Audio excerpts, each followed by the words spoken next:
오늘은 영남복음 요한계시록 13번째 시간으로 흰말 탄자의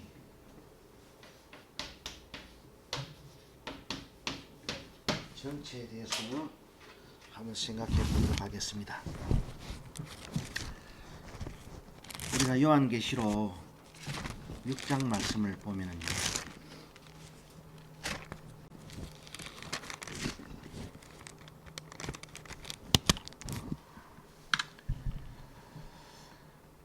일절입니다 아이고, 마이크를 안 켰네.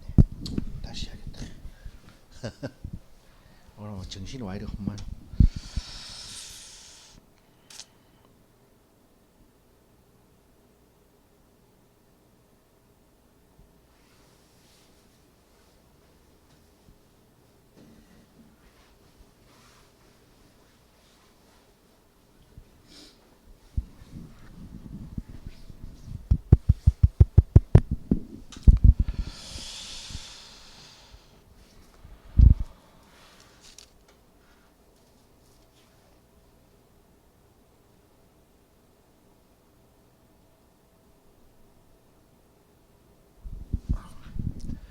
오늘은 영원한복음 요한계시록 13번째 시간으로 흰말 탄자의 정체라는 제목으로 말씀의 은혜를 나누도록 하겠습니다.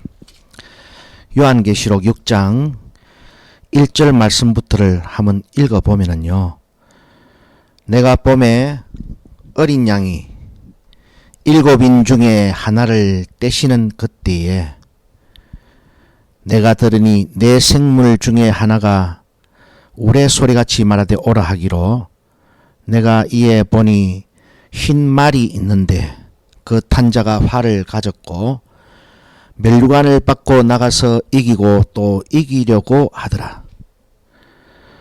둘째 인을 떼실 때에 내가 들으니 둘째 생물이 말하되 오라 하더니 이에 붉은 다른 말이 나오더라. 그 탄자가 허락을 받아 땅에서 화병을 제하여 버리며 서로 죽이게 하고 또 큰 칼을 받았더라. 셋째 인을 떼실 때에 내가 들으니 셋째 생물이 말하되 오라 하기로, 내가 보니 검은 말이 나오는데 그 탄자가 손에 저울을 가졌더라. 내가 내 생물 사이로서 나는 듯하는 음성을 들으니 가로되, 한 데나리온의 밀 한 대요, 한 데나리온의 보리 석 대로다. 또 감람유와 포도주는 해치 말라 하더라. 넷째 인을 떼실 때에 내가 넷째 생물의 음성을 들으니 가로되 오라 하기로, 내가 봄에 청황색 말이 나오는데 그 탄자 이름은 사망이니 엄부가 그 뒤를 따르더라. 저희가 땅 4분의 1의 권세를 얻어 금과 흉년과 사망과 땅의 짐승으로서 죽이더라. 2절에 보면은 활을 가진 흰말이 등장을 하는데, 그 흰말을 타고 있는 자가 기세등등하게 이기려고 하고 있습니다. 많은 사람들이 그래서 활을 가지고 멸류관을 받고 전장으로 뛰어나가서 이기려고 하는 흰말 탄자를 복음의 승리,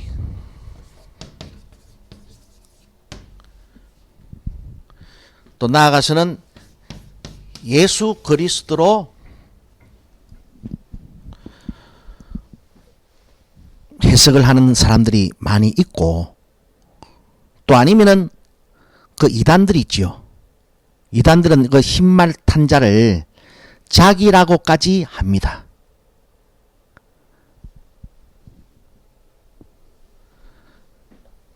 이 그림은 흰말 탄자가 누구다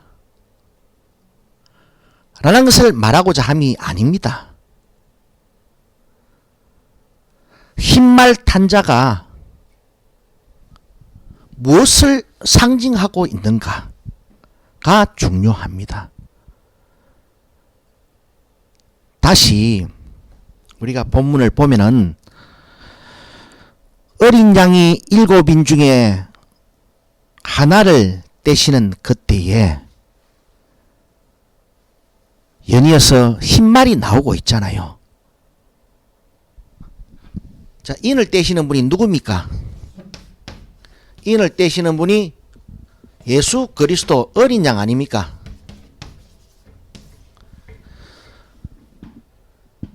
절대 흰말 탄자가 복음의 승리를 상징해 줄 수도 없고 예수 그리스도를 가리킬 수도 없고 더더군다나 나아가서 이단 교주를 말하는 것이 아닌 것은 인을 떼시는 주체가 예수 그리스도 아닙니까? 그래 당신께서 인을 떼시고 윤회에서 흰말 탄자가 되어 달려나간다는 것이 그 흐름이 일치하지 않잖아요. 앞뒤가 안 맞다 아닙니까? 그러면은 이 흰말 탄자의 이 환상을 통해서 어린 양께서는 하나님께서는 무엇을 지금 말씀하고 계시는가? 자,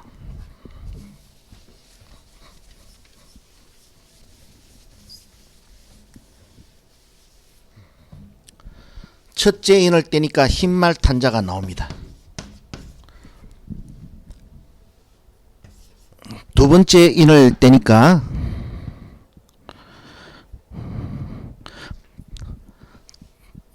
붉은 말이 나옵니다. 세 번째 인을 떼니까 검은 말이 나옵니다.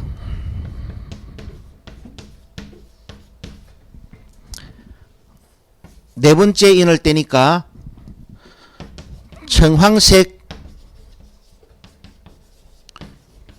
말이 나옵니다.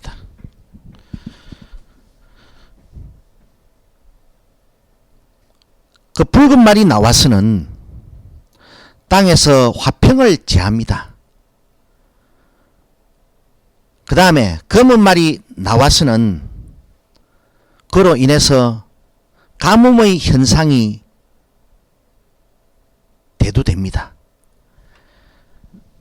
그 다음에 청황색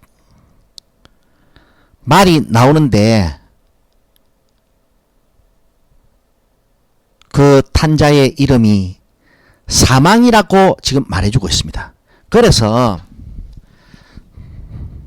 이 흰말이 예수 그리스도가 될 수 없는 것은 청황색 말 탄자가 사람이 아니고 재앙을 상징하고 있잖아요. 사망.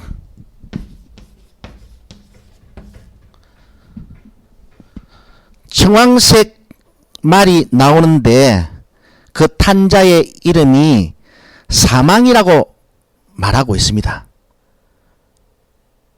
그래 사람이 아니잖아요. 그 청황색 말탄자를 통해서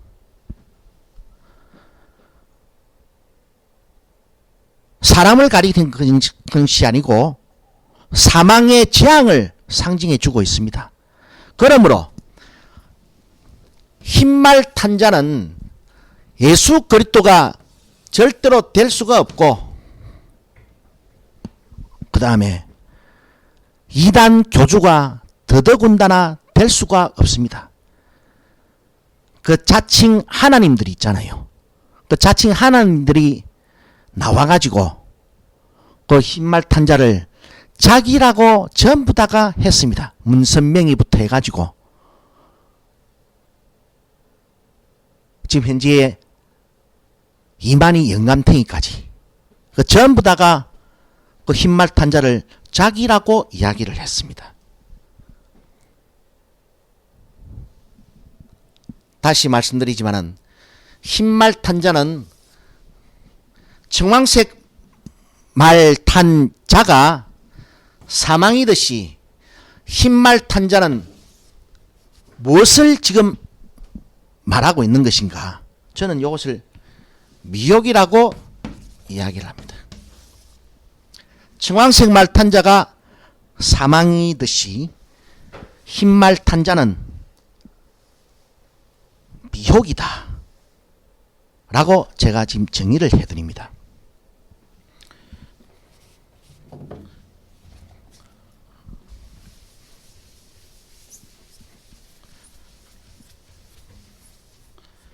그래서 우리가 이제 맨 마지막 절의 말씀을 보면은 8절입니다.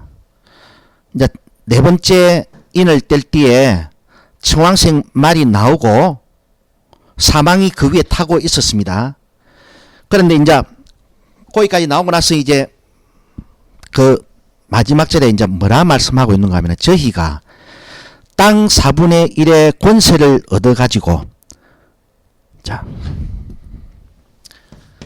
금과 흉년과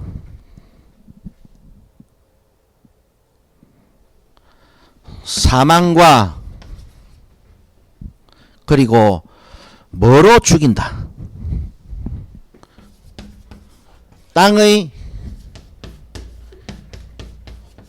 짐승으로 죽인다 라고 지금 말씀하고 있습니다. 붉은 말은 큰 칼을 가지고 나왔습니다. 검은 말은 저울을 가져왔는데 곡식값이 엄청나게 비싼 것을 보았을 때에 이건 흉년을 상징해 주고 있습니다. 그죠? 청황색 말은 그 탄자 이름이 사망이라 그랬잖아요. 자, 그래서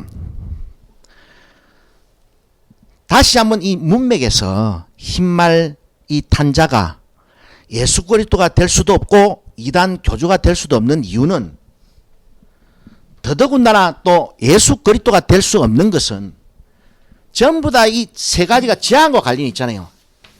예수님이 다시 오시는데 재앙이 따라 나올 수는 없잖아요. 그죠? 그래서 흰말 탄자는 무엇을 상징해 주고 있는 것인가? 검, 흉년, 사망. 사망은 청황색 말 아닙니까? 흉년은 검은 말 아닙니까? 검은 붉은 말 아닙니까? 그래 저희가 땅 4분의 1의 권세를 받아가지고 즉 흰말 탄자와 붉은 말 탄자와 그 다음에 검은 말 탄자와 청황색 말 탄자 저희가 땅 4분의 1의 권세를 받아가지고 뭐로 죽인다? 금과 흉년과 사망과 땅 짐승으로서 죽인다라고 했으니까 딱 남은 게 하나 있잖아요. 흰말 탄자는 땅 짐승의 역사다 이 말입니다. 그래서 이제 요한계시록에서 요한계시록 13장 말씀을 읽어보든지 또 최후의 전쟁의 결말을 우리가 읽어보게 되면은 계속해서 뭐가 나옵니까? 짐승과 관련해서는 미혹이 딱 결부대가 나옵니다. 미혹이. 그래서 흰말 탄자는 땅 짐승의 역사를 말해주고 있는 거예요. 맞잖아요. 저희가 4분의 1의 권세를 받아가지고 사람을 죽이는데 땅을 죽이는데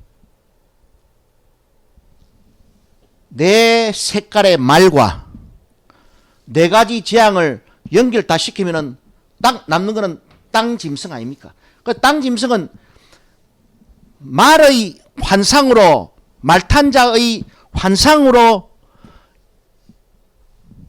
무엇인가를 알려줄 때는 맨 앞에 티 나와놓고 지 정체는 맨 마지막에 땅 짐승으로 숨기고 있잖아요.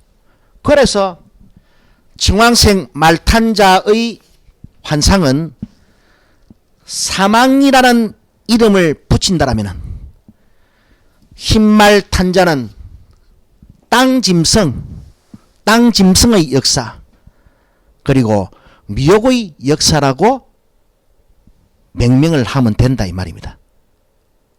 그래서 흰말탄자는 절대로 사람을 가리키는 것이 아니다. 어떠한 현상을 가리키는데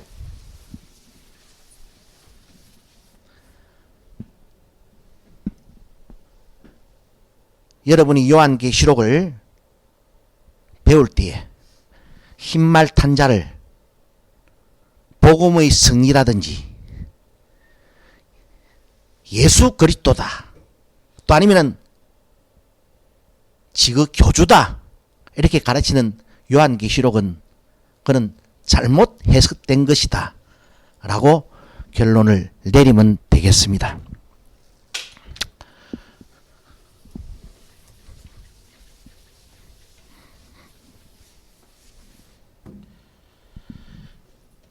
우리가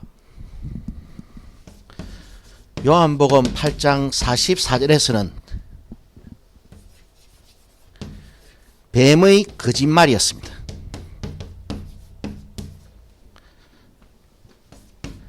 고린도후서 11장 2절로 4절에서는 뱀의 미혹입니다.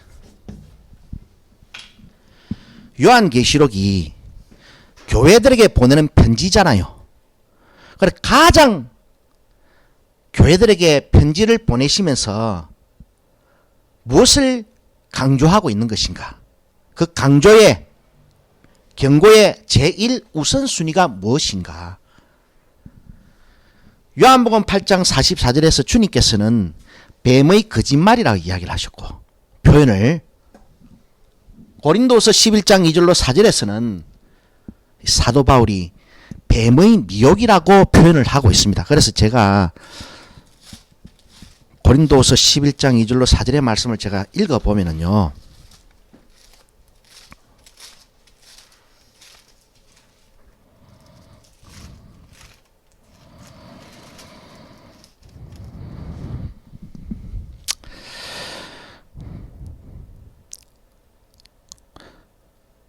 내가 하나님의 열심으로 너희를 위하여 열심 내노니 내가 너희를 정결한 처녀로 한 남편인 그리스도께 드리려고 중매함이로다. 뱀이 그 관계로 이와를 미혹해 한 것 같이 너희 마음이 그리스도를 향하는 진실함과 깨끗함에서 떠나 부패할까 두려워하노라. 만일 누가 가서 우리의 전파지 아니한 다른 예수, 또 너희의 받지 아니한 다른 영, 너희의 받지 아니한 다른 복음을 받게 할 때에는 너희가 잘 용납한다.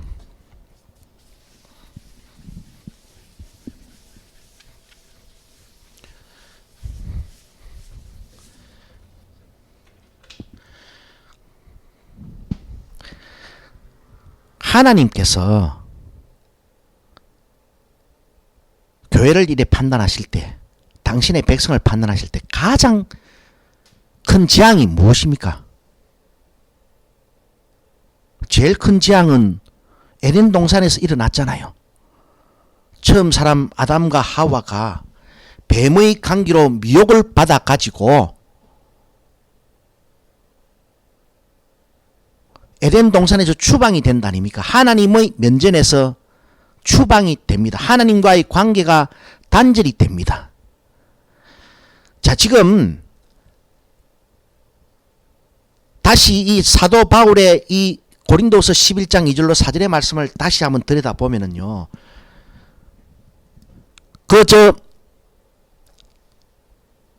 사도 바울은 아담과 하와의 가야 할 길을 하나님과의 결혼으로 이야기를 하고 있습니다. 하나님의 신부로 이야기를 하고 있습니다. 그런데 그 하나님의 정결한 신부가 되지 못하고 바꾸고 말하면 음녀가 되어가지고 심판을 받았다.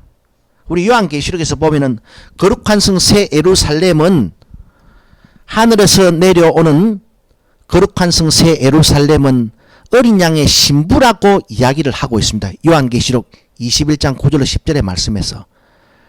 또 저번 시간에 살펴보았지만은 음녀는 큰 성 바벨론 아닙니까? 그 음녀는 결국에 무엇입니까? 예수 그리스도의 신부로 중매되지 못한 교회를 말해주고 있는 겁니다. 그래서 가장 큰 축복이 무엇인가 하면은 하나님의 아내로 중매되는 것이고 중매되어서 결혼에 꼴이 나는 것인데 이 중매가 어떻게 되느냐? 뱀의 관계로 미혹을 받아가지고 중매가 잘못돼가지고 어린 양의 신부가 되지 못했는데 이 중매가 무엇이다?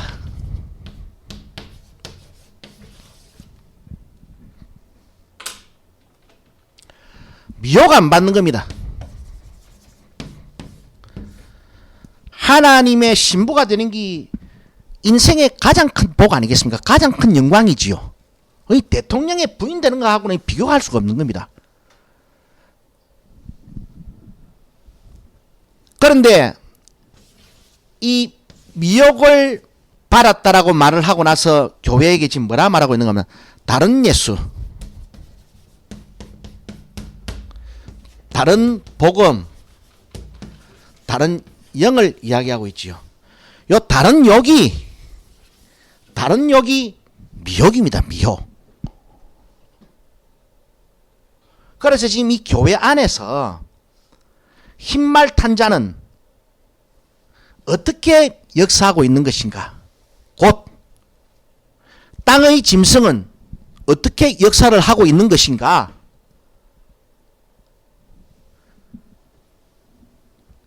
어린 양의 아내로 어린 양의 신부로 중매되지 못하게 역사를 하는데 그 역사하는 방법이 미혹이고 그 미혹은 어떻게 교회 안에 나타난다? 다른 예수와 다른 복음과 다른 영으로 나타납니다.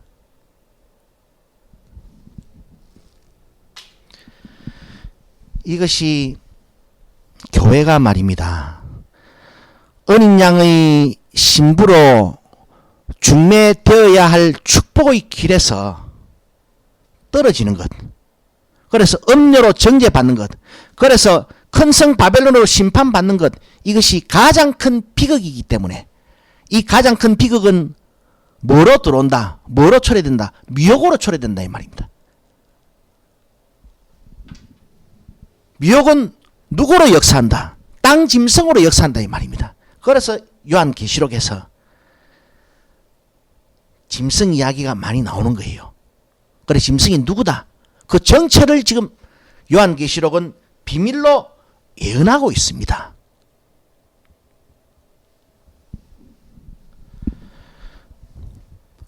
첫째 인을 뗄 때부터 제일 먼저 나오는 그 흰말 탄 자의 등장으로 말미암아 사망과 애통과 흉년이 다가오거든요. 재앙이 다가온단 말입니다. 그래 지금 주님께서는 어린 양이신 예수 그리스도께서는 교회에게 사도 바울의 경계와 마찬가지로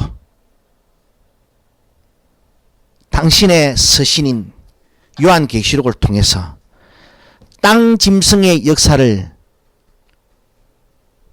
조심해라. 미혹,